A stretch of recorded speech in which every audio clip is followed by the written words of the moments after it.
वैशिष्ट्य आहे की तुमच्या ईश्वर भक्तीच्या आचरणाने ज्या कर्मांचा तुम्हाला भोग भोगावा लागणार आहे ते कर्म परमेश्वर इथेच नासून टाकतात. अनेक प्रकारचे कर्मनाश या ठिकाणी होतात.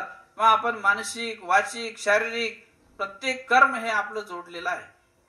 हे कर्म आपलं प्रत्येक लिहिलेलं आहे. या प्रत्येकाच्या देहाला एक देवता स्पेशल ठेवलेली आहे. तिला देहाभिमानिनी असं म्हणतात. तुम्ही काही जरी कर्म केलं तर ती देहाभिमानिनी देवता ते कर्म तुमचं लिहून ठेवते आणि ते कर्म ज्यावेळेला तुम्हाला पुढे योनीमध्ये जायचं आहे ते तुम्हाला त्यानुसार ते कर्म भोगविल्या जाते. परंतु ईश्वरापैकीच्या जर क्रिया आपल्याकडून घडत असतील आणि शेवटी कर्मामुळे मनुष्य बांधल्या जातो, पण परमेश्वर जो आहे तो परमेश्वराच्या शरणांगतीला जो जीवात्मा गेलेला आहे तो मात्र त्या कर्मापासूनही मुक्त परमेश्वर त्याला करत असतात. कारण जीव हा बंधमुक्त असं म्हटलेला आहे. पण बंधनातून मुक्त करणारा पाहिजे ना.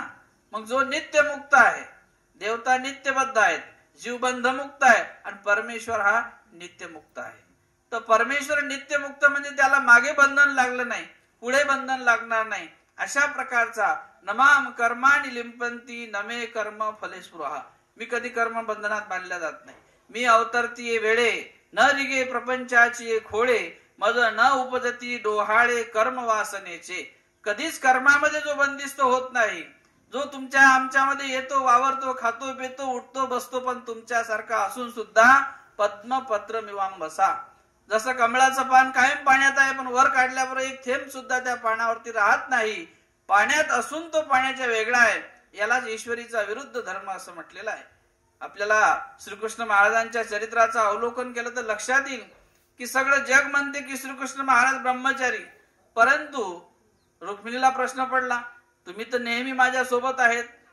संसारवत तुमच्या ठिकाणी श्रीकृष्ण महाराजांच्या जेव्हा सगळं जग म्हणते की श्रीकृष्ण महाराज 16 सहस्र नारी भोगुनी बाळ ब्रह्मचारी, पण रुक्मिणी म्हणते मी पत्नी आहे. तुम्ही तर माझ्या सोबत संसार प्रपंचासारखं सर्व मला सोबत राहून मुलं बाळ झालेले आहेत. हाही प्रश्न रुक्मिणीला पडला. रुक्मिणीला वाटलं की श्रीकृष्ण महाराज अशा प्रकारे बाळ ब्रह्मचारी कसे काय असू शकतात.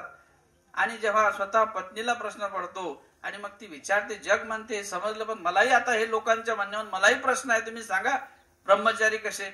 परंतु खरोखरच आमच्या स्वामींनी सुद्धा असं श्रीकृष्ण महाराजांनी सांगितले, श्रीकृष्ण चक्रवर्ती अष्टविध ब्रह्मचर्य.